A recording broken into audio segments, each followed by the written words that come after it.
Saya nak tunjukkan macam mana kita nak check ukuran lubang lengan, nak pastikan ukuran ni sama dengan ukuran di lengan kita. Cara-caranya kita ukur bahagian lengkungan di dasar pola asas lengan yang kita dah siapkan. Cara nak ukur tu kita kena ukur pakai tali tip. Tali tip tu kita letak menegak macam ni. Ukur keliling lengkungan ni. Okey. Ukur keliling hadapan dan belakang ni. Ukur sekali semua. Daripada hadapan ke belakang atau belakang ke hadapan pun tak apa. Tapi semua lengkungan ni lah. So, katakan yang ni saya buat contoh SS dapat 17 inci. Lengkungan ni. Di dasar pola asas lengan. Okey, dapat 17. Jadi, kita kena ukur dasar asas hadapan ni, lengkungan pada lubang lengan hadapan, kita kena tambah dengan pola asas belakang punya lubang lengan. Hadapan tambah dengan belakang, contoh saiz S ni dapat 16 inci katakan. Jadi tadi di lengan kita dapat 17. Okey. Lubang lengan kita dapat 17. Di badan hadapan tambah belakang kita dapat 16. Jadi bila kita tolak 17 tolak 16 kita dapat 1 inci lebihan dia. Okey, 1 inci kita kena bahagi 2 dapat setengah inci. Setengah inci untuk hadapan dan untuk belakang. 1 inci ni kita kena adjust lah. Dah bagi 2 tadi dapat setengah-setengah.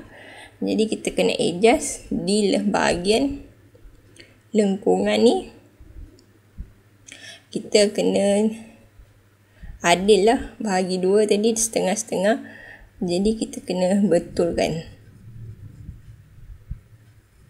Okey, kita buat macam tu. Adjust lah sikit. Macam tu. Okey, bila kita dah adjust garisan lengkungan ni, kita ukur balik. Ukur balik hadapan. Ikut lengkungan ni pakai tali tip. Okey, sini kita ukur hadapan tambah dengan belakang ni.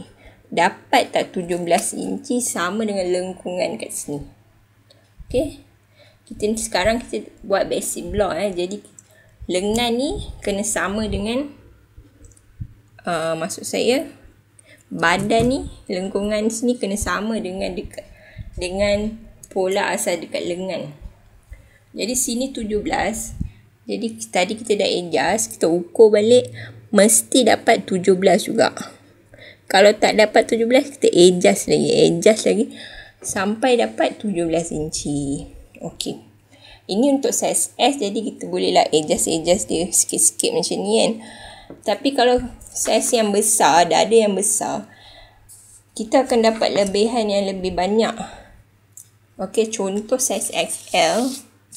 Katakan kita dah ukur macam tadi, lengkungan ni kita dah ukur pakai tali tip, kita dapat 22. So dekat badan pula kita ukur hadapan tambah belakang, kita dapat 20. So beza dia 22 di lengan, 20 hadapan tambah belakang kan. Ni lubang lengan di lengan. Okey. So balance-nya kita dapat lebihan dia 2. 2 bahagi 2 dapat 1 inci. 1 inci ni macam besar sangat, kita nak adjust kan. So kita kena naikkan tau. Naikkan macam ni. 1 inci naik. 1 inci naik. Naikkan 1 inci hadapan dan 1 inci belakang. Kita buat garisan macam tu. Dengan bahagian di belakang juga. Lepas tu, kita bentukkan garisan yang baru. Lubang lengan. Okey. Sebab apa? Bila kita tak betulkan kat sini, bila dada yang besar, kita akan dapat lubang lengan yang besar kan. So, bila pakai akan menggelebih. Tak kira saiz tu kecil ke besar ke, kita mesti nak kena adjust bahagian lubang lengan tu. Mesti dapat yang tepat. Okey, bila dah kita adjust, kita ukur balik. Ukur balik pakai tali tip. Macam tadi. Mesti sama dengan dapat 22 XL lah. Kalau L ke M ke apa, cara dia sama juga. Ukur dulu bahagian lengan dapat berapa.